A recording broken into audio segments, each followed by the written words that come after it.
مگوت اف پرسکه گرینگه ده بولتنا مایا ایرودا نتنیج بوم جبو وجی گرینگه اف چند روزن کرد پیرا مجول دبن من حسكر ایرو ام بهتر لسرویم پرسه راوستن حسین عمر بر پرسه دیسکا روجاوا و سوریه لتورا بدیا روداوی میوانه منك حسین بخیراتی سپاس دلبخون بلکیش هر کسی بهتر دوی مجاره دشوپینی مشترجی گلکی بله ما حمواره گرینگه گلکی گرینگه بخوازم دست بی که بزنم که حسین چما شرع دوی دمیدا انا کسی بتنی دعوتی شامی کر دلبخون هناك تشتين اوبجكتيف هنا وهناك تشتي يعني خسرجي هنا ده واري اوبجكتيف ده روش لسوريا بشتي اريشال سر سويدا بشوي كي تايبات هناك روشا سياسي لسوريا هاتا غهرتن يعني رجيم جي افدست ثلاثه هيجي هف بيمانن و اي هرمي جي و انا دولتي جي حتى بيشا راستيه كي روش بشوي تاكا كسو تاكا دستلات و تاكا آلي و نافنديه كتند لسوريا يتر بريفاناتش زحمتها جبروها دري هدي تانا فكرنكو شوية وبوني بسر آليين سياسي وهزين هيدا هبئف تشتكي اوبجكتيف قشتية درباري سوريا تشتادي دستلاتا شامي نيازاوين نيتاوين نبحاكا درباري دانوستاندن لآلية بآلية كردرا يعني او زانيارينا امنا تهمتا دبخشن نجي ام ببختيات كن زانيارينا اف دستلات جدما كيفاد ناف بروجيه كيدايا ناف هولا كيدايا كو چند كسي كرد چند كسايتي كرد كو هناكي جهه ريزيبن كو هناكي غوتنا وال ناف كردا يعني جهه ريزيبه بين فكشاندن برو شامدا وهفديتن بين كرن فيجا يك خال بله سروي رفيجا خيايت خوازن دستي خوباوجنا هناك آليين سياسي جي وكا كو تستكي بكن كا تو آلية سياسي دناف كردادا بتهايبت اف هردو جنسري سركا جي انا كسهاتي هالبجارتن كا قالو وي بتناخوا جي يك ريزيا كردي دور بكهوي وبتناخوا دانوستاندني بكي بفي دستلاتي رالينا نية الشرع تشيج في تقول يعني نية باكي تنا مثلا نية باكي نن يعني نباكبونا نيتي تشيه أرمانجي تشيه يكجي شرع بيويستكو أو سورتي كل سرحات سباندن بشتي إيريش وكم كوجين كل سويد أبوي هناكي أو سورت بيج بيركرن والشونا ونا ناميكي بشينه بتايبت جواكان في دولتي درا جو أز إتي دري خل سر بكاتيان فتكم لسر آلين سياسي فتكم لسر جواكا سوريا فتكم جبوكو هناكي أو روبلا كل سربو أوبالكي مازن سفك بكي أف يكجي وأنا كسب بالسري خوا بتششامي باوريام داوي هري أكر وخوندن بفرمي وري شحمو داخوانيين بربرسين أنا كسي بربرس ديارك وأكر وخوندن بفرمي ودواري بروتوكولي داجي بي حاضر كرن واتر روج وري دست نشان كرن هجمارا اندام شانده وري دست نشان كرن أو جوات ويل كودري ببي چقاسي ويل برخوا بخي وجرك أجندة ويجي وري دست نشان كرن باوريام دا أكر أفبينا دست نشان كرن وأنا كسبت باشا برازيبونا آليين دن مثلا برازيبونا بيانك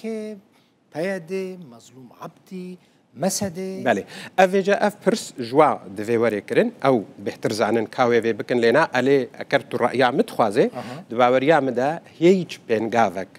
بالسري خوا بيهف آهنجي وبيهف تيجهشتن وبيدا بشكرنا رولاد ناف آليين سياسي روج آوای كردستان دوي زرار بي ونا بالسود بي پشتی کنفرانس 26 نیسان 2025 دوزا كرد روشا سياسية ملتي كرد ويا تفقرا سياسي كتقوناغا كنودا جبو جارايا كي كرد حمو للسرهفن آليين سياسي برانيا هري پر امكارن بيجن كودنجي هيا حمو دياك ريزيدنا هل وستا كوا ونيرينا كواي سياسي بروجي كواي سياسي هفبش هيا هفتيج هشتنا كردستاني نتهني آليين سياسي كردستاني رايا قشتيا كردستاني حمول بشتوايا سرپرشتيا كناف دولتيج آليه هناك هزن ناف دولتي خودي بيجه هيا جرك هرجع وكوري كرن جبو أفروش ببهس كرن وببيش خستن وب برو بيشتتر نكو بينجا وكوري ستاندن كوزرار لفيروش باشه جخوا برسك من يكجي أو بود زرار ويتشبه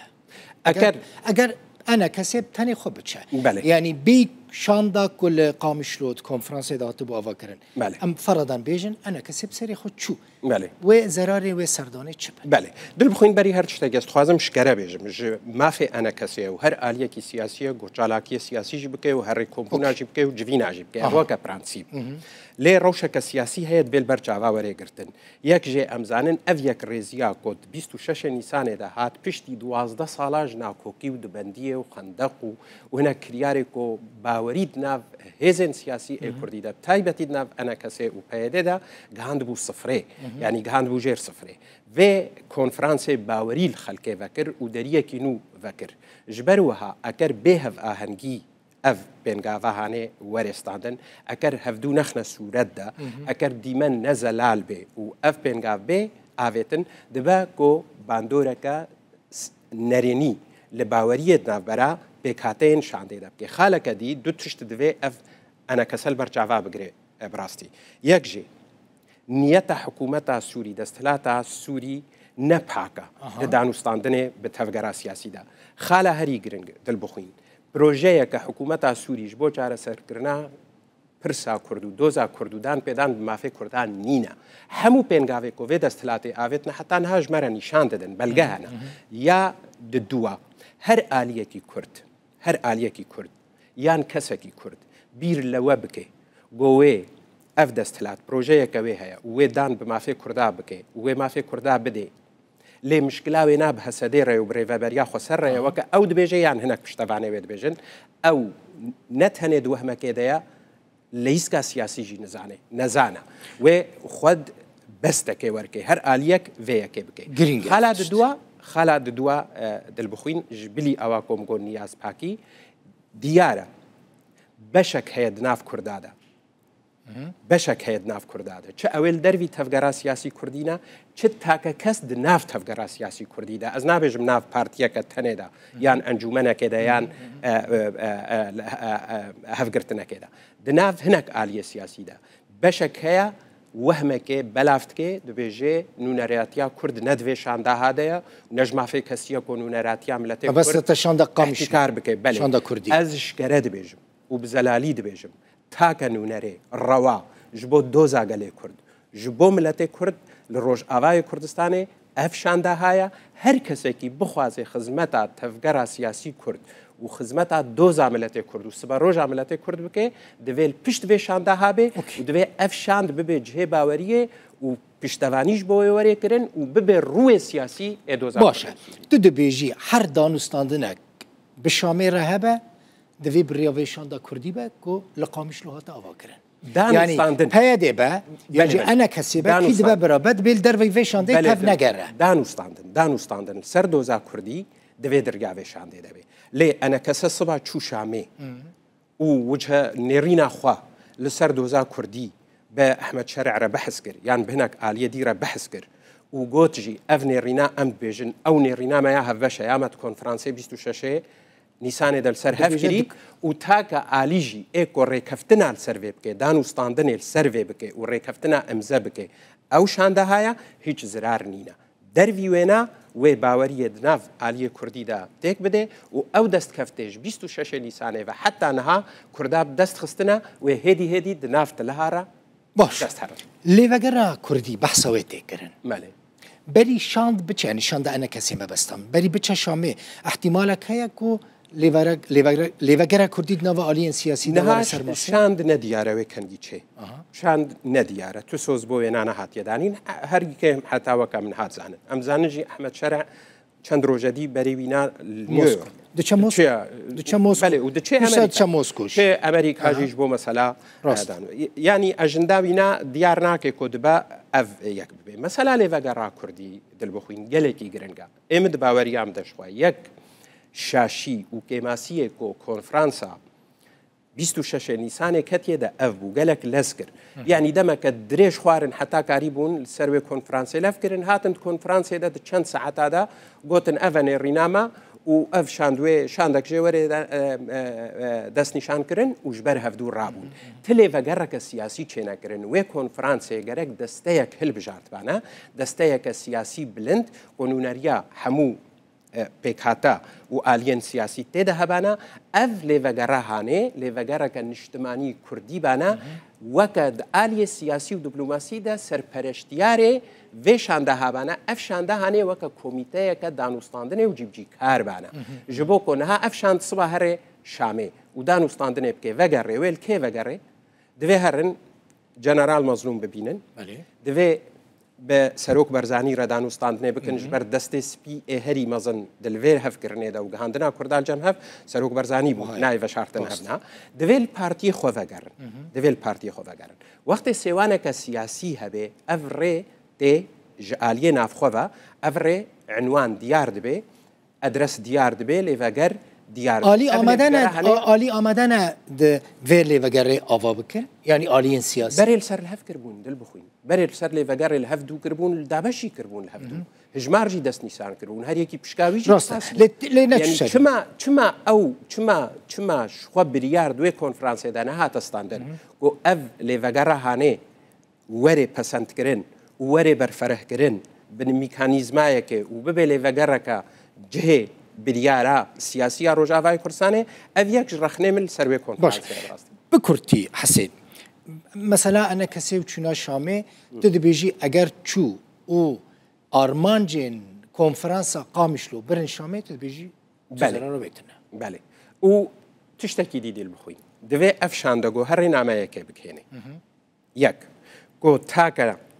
بریار جهه بریاره افشانده هف بشه دوار پروتوکولی دا انا کسا کاره تشتکی بکی انا کسات مثلا کاره و شانده خود تنه سنونره انا کسی مثلا دناف شانده کردی هفش دهنا کاره و هر سنونره تنه بشینه ولورجی بیجن ام بشکنج و شانده ها ام هاتنا داخواز آوکرنا دریب شانده رتکن گو دانوستاندن ببن و نرین اما زلاله و نویسیه و بردستم کارن دانوستانده بکن کارن تشتکی دی بکن جبوه نامه بگنه شامه کولیسک بیکیتیا رضا حتى هاجي بترسي تدبيجي ليستكك دي مسألة ده هيا بيجو من سياسات دل بخوين خلق نا أولياء خلق ليس كيب ترد كن دفع تجيب وارزان بي ليس كيب كي تشتكي دي اف شاندا كو هر كاري يكج اندامي دي شاندا هفبش ناف ده نبي مثلا شاندا كج انا كسيج دري فينا اف نونري ما دناف في شاندا هذا وكا انا كسا ناتش نشامي حتى كو شاند بهفر هري يعني بهردو شويازجي انا كسا كاري ناميا خوي زلال بجهنه ريفبريا شامي واز دي سد بجم بلا كس انا كسي تحف ندي جهكي جوزرار بانا كسي ببي انا كسا هيزا كان اجتماع پرور نونراتيا تفجرك سياسي رسن جو عمري وناج زي 6 صاليه بحزارة خورت وجنج وثمان مزن وكتش وكرة مجيانا هذا ده ترخان كرنا جه وي حقيقي وراستقين أو شاندها أو نرينا هاي هفشة دفوري باراستن وهردست كفتك جي ببي جانا كثير يانش بيدير يانش كردارة بيدرجاوي شاند. قال لك جرينج زور سباسو هي فيد كم آلين كو فان مثلا بريفا دبنو ويتهف جريد كنجي باش مساج بيامته جيشت بوان حسين عمر برپرسه دیسکا روجاوا و سوری لروداوی زور سپاس حسین. گلکی سپاس.